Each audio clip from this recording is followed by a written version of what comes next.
Hello, friends. This is Jay Hendricks with Powerful Thought Daily. Today, I wanted to talk about why non duality is individuality in consciousness. Okay, so to break this down, all experience that you experience, everything thoughts, emotions, sensations, imagination, feelings, everything. Okay, that is all experienced within the mind. So, how this works is that I have this soda can right here. And when I'm looking at that soda can, the image of that soda can is being processed in here. My mind has developed the image of that object for me to see and touch. So the touch sensations are all experienced in here. So in any enlightenment path, if they're talking about fantastical things, astral realm beings, you becoming a fifth dimensional human, all these things. This is all experienced in the mind. If you feel that everything is your mind and there's one mind of God and everything is you, then you're stuck in here in your mind. Okay? This is all my opinion, of course, from my own experience. Okay, so now everything outside of you, how do you know what's outside of you if everything's experienced in your mind? Because everything apparently outside of you is different than you. Okay? Well, this is how I break it down. So, our personality, which would be our ego, our senses, our tools, our emotions, thoughts, everything we experience in the mind, identify sameness. So think about that for a second. When I'm looking at this can, when I'm feeling it, the reason I can see it, the reason I can feel it, is because my mind understands certain things about that can. It's identifying the same thing, the same characteristics of that with me. Okay? Now, consciousness, on the other hand, it identifies difference. It identifies potential difference in potentials. So the reason this table is solid, the shirt, everything has different potentials. The atoms in this table are moving differently and composed differently than this shirt or my hat or me, my flesh, all of that. It's all composed differently and vibrating at different rates. So consciousness identifies difference. So we have our personality and our consciousness, okay? You could say the personal part we play, and consciousness could be the soul, the thing that connects all of us, the one field of consciousness, the one ocean of consciousness, okay? So we use these two things to move around in the world and experience and live, okay? So we've got this sameness and this difference. So if you want to synthesize those two, what is neither same nor different, yet includes both? And I would say that is similarity. Similarity means there are some characteristics that are the same, and yet some characteristics that are different than you. Similarity. So if you synthesize these together, you are similar. You are seeing and perceiving everything that is similar to you and how they're similar to you. But they're not you. Okay, so this is ultimately the non-dual state of consciousness. Now that can be kind of anticlimactic because we already know that, right? Before enlightenment, we already knew, yeah, I thought everything was different than me. And then in the enlightenment, I realized everything's the same as me. Now we're just going back to square one with everything's just similar to me. Okay. But what it really means, you have to go through the enlightenment cycle to realize that you being a separate individual can't live selfishly because you're not completely separate from everything, right? That's what you go from an individualist, which says me, to everything is me. And then to synthesize those two things would be I am my own self, and yet I need to help other people and improve everything around me. Because it's that non-dual state. It's that unnameable observer that sees both sides simultaneously. So, when you're standing at the center of the internal and the external worlds, that is to be non-dual. So the internal worlds are what I was describing, the external worlds is what I was describing, and in the center of that is that non-dual, unnameable observer that you purely are. Okay, so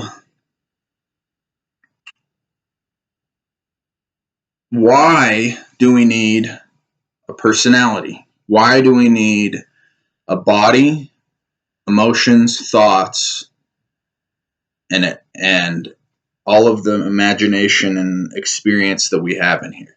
Okay, so in a few past videos, I've talked about how your body is composed of atoms. Both your physical, emotional, and mental are all composed of atoms. Mental atoms, emotional atoms, physical atoms. So all these atoms are each a life. They're all each a separate bubble of life that has been separated from God. And you are an atom at the center of your head that is governing all of this. So you're more conscious than the atoms that make up your body.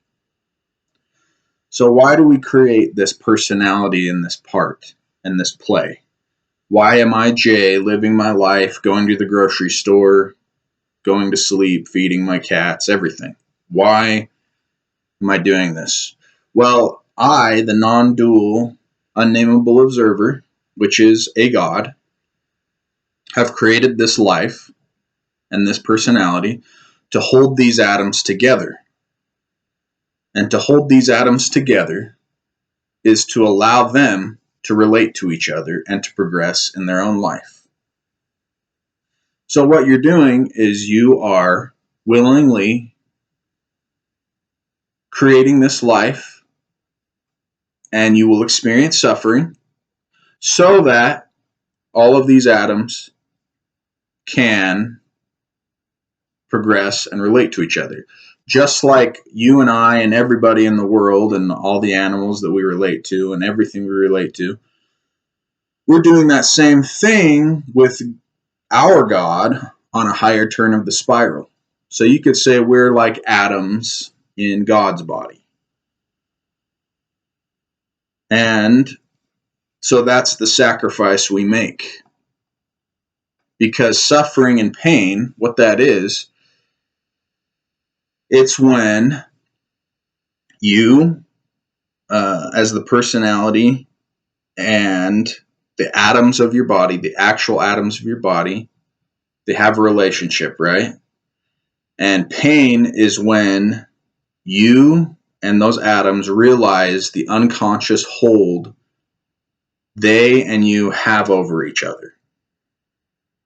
So you control your arms and legs and everything, right? And the reason that doesn't hurt for most people, some people it does, but the reason it doesn't hurt me to move my arm is because all of those atoms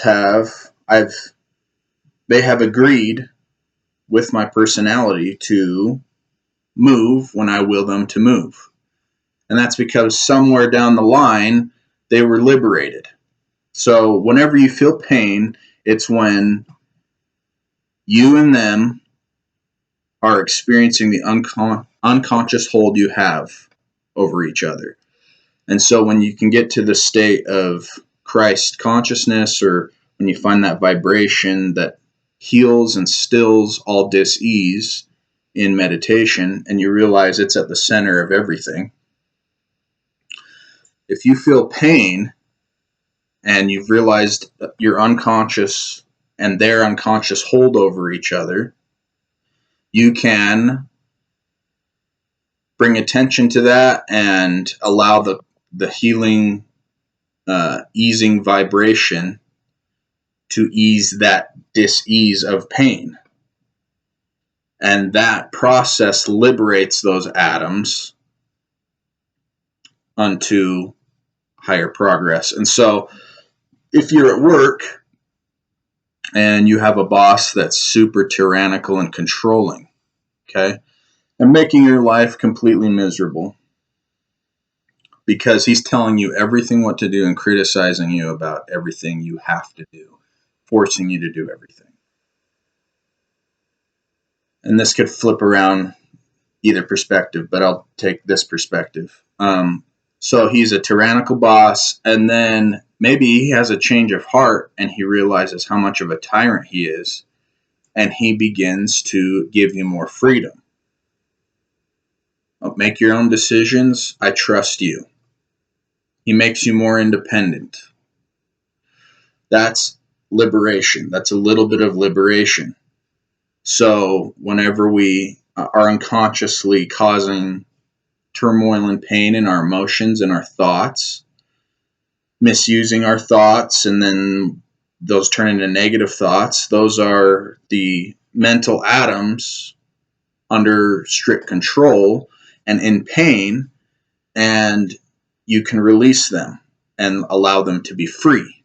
And that's what true love is allowing someone or something to be free, to progress of their own accord. Because when we are free, we progress. We actually progress. When we're under a tyranny, we stop progression.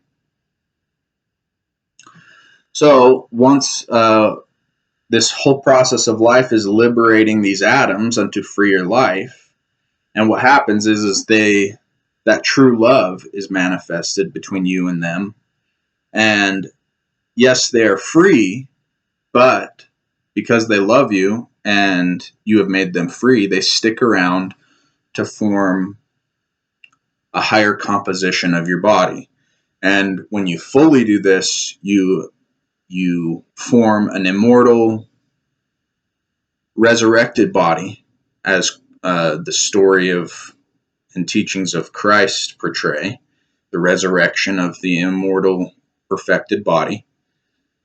And that's a result of the lives that make up your universe becoming gods themselves, realizing that they're gods themselves, and realizing their immortality as well. And they stick around and they form your immortal body. Anyway, that's the thoughts for today. Pretty deep stuff. I know this kind of stuff causes controversy, but that's okay. I know that everyone's responsible for themselves. Everyone has their own opinions. These are all my opinions and my experiences. And in the spirit of relationship, I seek to share these things and welcome discussion, whether that's negative or positive. I do want it to be positive and respectful. I want people to feel comfortable with stating their disagreements respectfully, and that will not cause me to get offended at all. And I will lay out what I think, and you can lay out what you think, and we can both learn together and refine our thinking more and more. So I am not perfect. You are not perfect. But together, we can perfect ourselves and our thinking and our emotions and learn what to let go of and what to liberate. Okay, so that's all for today. I'm Jay Hendricks with Powerful Thought Daily. Please like, subscribe, discuss. Number one, discuss, because that is the purpose of this channel, to gain your own opinions and think for yourself, to be independent and take responsibility for your life. Okay, so thank you for watching. Have a good day. Bye.